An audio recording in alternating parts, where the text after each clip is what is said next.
What is your name, please? My name is Ted Geisel.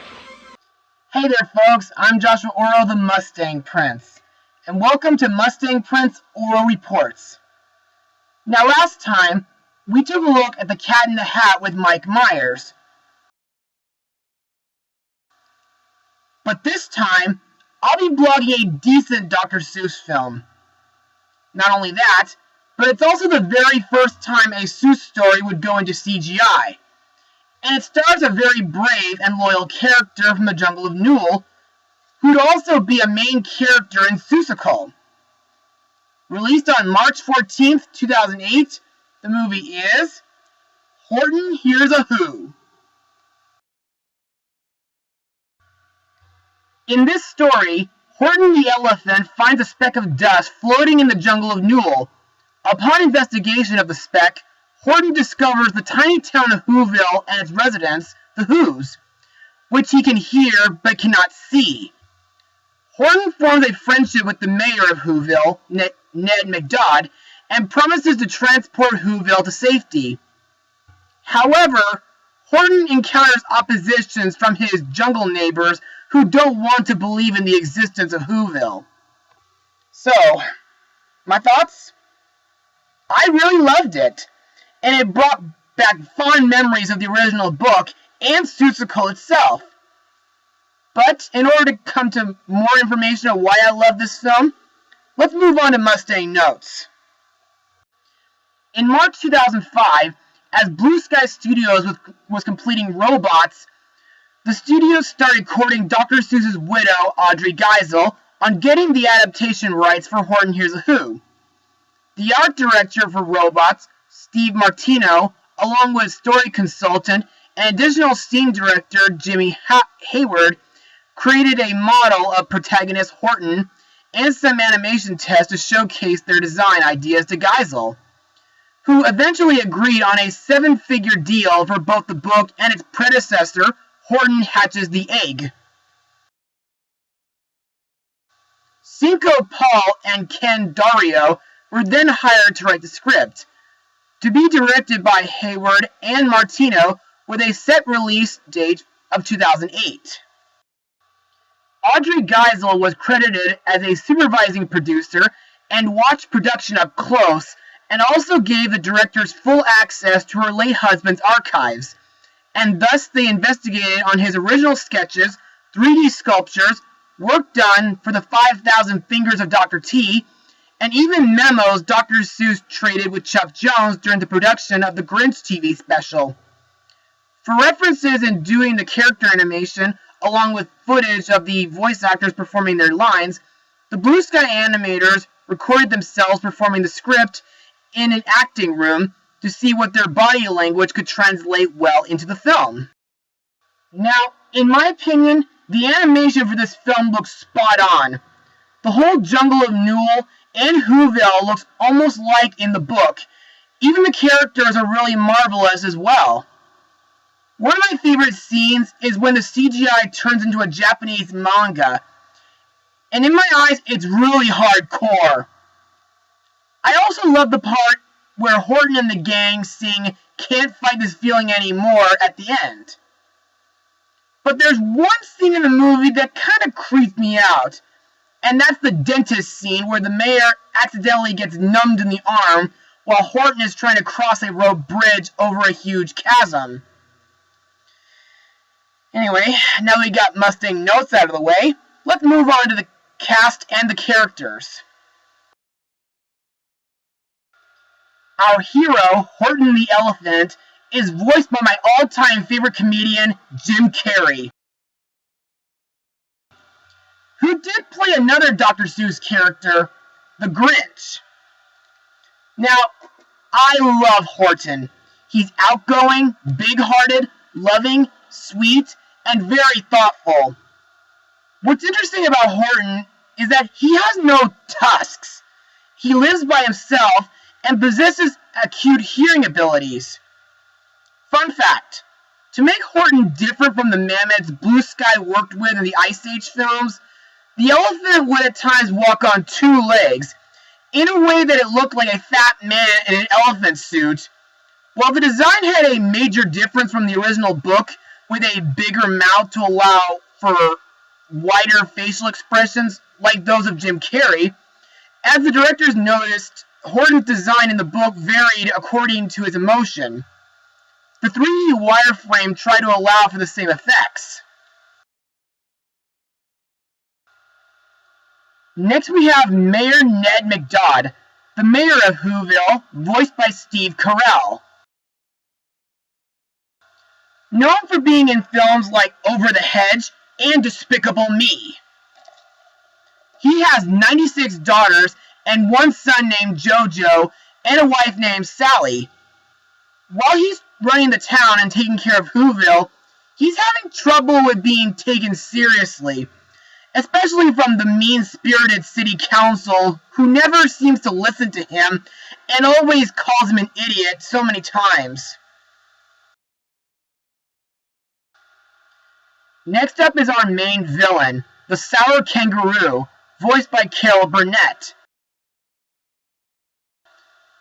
whom I remember as Agatha Hannigan from the 1982 Annie film. She thinks that Horton is the biggest blamed fool in the jungle of Newell for thinking that there is life on the small speck of dust that he's protecting on a clover. Plus, she doesn't tolerate imagination or nonsense. Next is Sour Kangaroo's son, Rudy Kangaroo, voiced by Josh Flitter,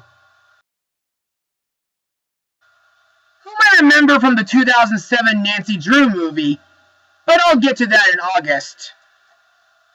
Anyway, unlike in the book and in Seussical, he doesn't agree with his mom too much. He's pouch-schooled, and he wants to play with the other jungle kids, even if his mom won't let him. One scene I found funny is when he's playing with another Clover, he mentions someone named Thidwick. I wonder if he was referencing Thidwick the big-hearted moose. Maybe. Next we come to the Wickershams, a monkey family in the jungle of Newell. Their leader, Yumo, is voiced by Dan Fogler.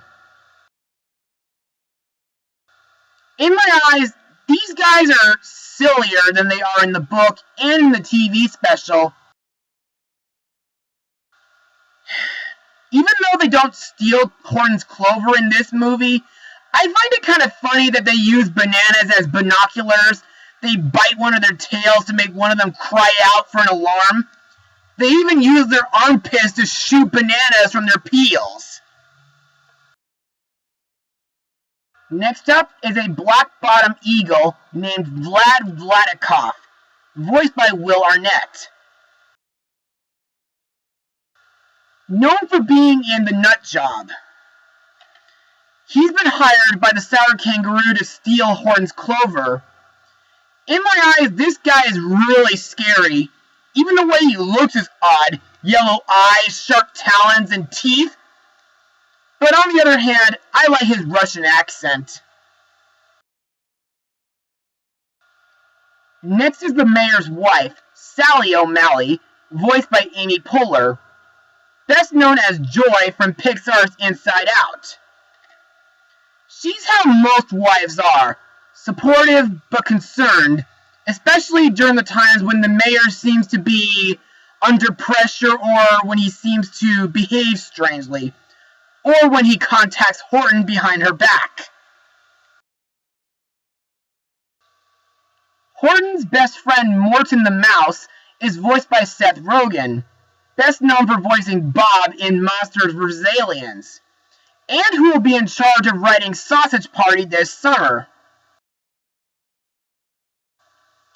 Now, Morton isn't in the original book, but he makes a great supporting character. He tries to remind Horton to keep the talking to a dust speck to himself, and he warns Horton about Vlad. Plus, he's a really fast mouse. We also have Dr. Mary Lou LaRue, a teacher at Who You, voiced by Isla Fisher. whom I remember as the Tooth Fairy from Rise of the Guardians. She's the first Who the mayor talks to about their world being a dust speck, and she believes him after snow falls on Whoville during the summer. The last character I need to talk about is JoJo, voiced by Jesse McCartney. Known for voicing Roxas and Ventus in the Kingdom Hearts franchise. Now, in the book, JoJo was a small Who playing with a yo-yo. Here, however, they decided to go the Seussical route and made him the mayor's son. But unlike in Seussical, JoJo is a tad gothic and not very talkative throughout most of the movie. What I like about him is that he's very creative, especially during the part when he builds a giant musical instrument at the old observatory. And I love the part at the end where he yells out "Yop" to save Whoville from being boiled. The rest of the cast includes Jonah Hill, Bill Farmer, Selena Gomez, and Joey King. Now let's move on to my final words. Overall, for being the first CGI Dr. Seuss movie, Horton Hears a Who is a masterpiece in my eyes.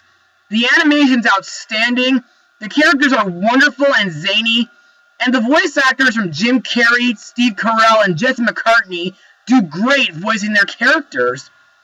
So, if you're a die-hard Dr. Seuss fan, I'm sure you'll love this movie as well. I give it a 98% out of 100. Now, before I go, I need to say a few words. Firstly, this movie and the Lorax from 2012 won't be the last time a Dr. Seuss story will be done in CGI.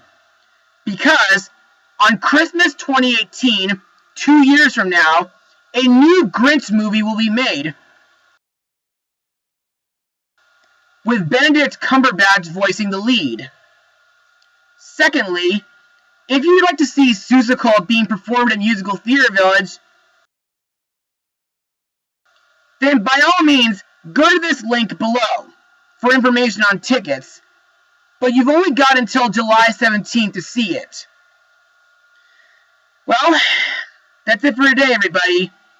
Be sure to join me next time for my next blog. Mustang Power. Come along with me in search of Dr. Seuss. We'll try to catch him if we can. He's out there on the loose. Come along with me in search of Dr. Seuss. I know that we will find him, it'll be a cinch. We'll ask the Grinch, Ask the Grinch. soon he'll be within our reach. Ask the Snitchers on the bench.